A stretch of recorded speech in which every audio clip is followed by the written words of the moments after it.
My name's Peter Whitehouse. The car that you see is an Alpine Renault A110, a Berlinette. This particular car was built in 1967. When it left the factory in Dieppe in France, the Alpine factory, it had an 1100cc engine.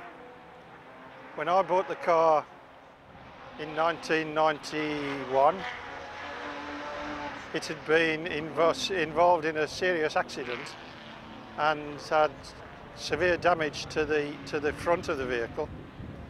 And at that stage it had a 1300 Alpine engine in it.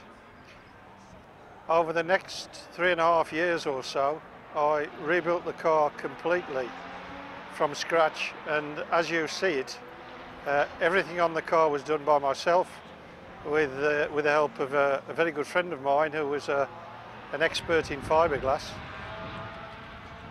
And that took me probably 3.5 years. The only thing that I didn't do on the car was the paintwork. That was done by someone else, but all the mechanical work, the upholstery and whatever was all done by myself.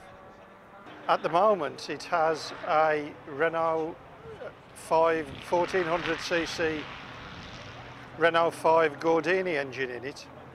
The 5 Gordini engine, which is a popular transplant for Berlinettes, can be tuned fairly significantly and is a lot more modern. The metallurgy is a lot better, and it offers an economical way of increasing the car's performance. This particular engine has been mildly tuned. It still retains its original camshaft. It has twin 40 DCOE Weber carburetors.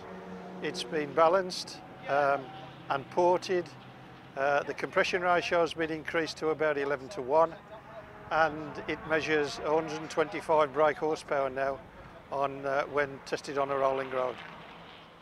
I knew very little about Alpines when I bought this particular car, save what I'd been told by the guy that I mentioned early on who'd owned an Alpine for some years previously. Having seen his car, I fell in love with it straight away, and it became an ambition of mine to own one.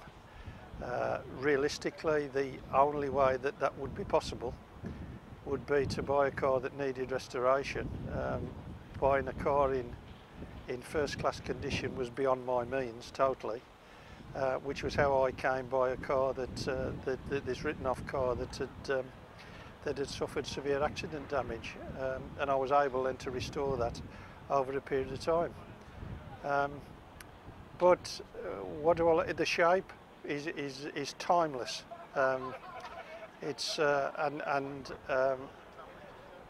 What it did do, I love the car itself for what it is, and I shall never sell it.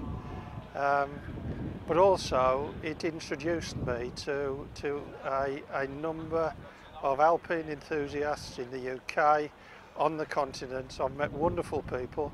I've been to some very interesting places, taken part in some very interesting events, broken down in lots of interesting places as well.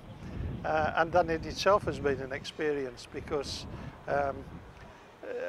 there have always been, wherever I've been, there have always been people around who've been able to help me with a particular problem, whatever it was on the day.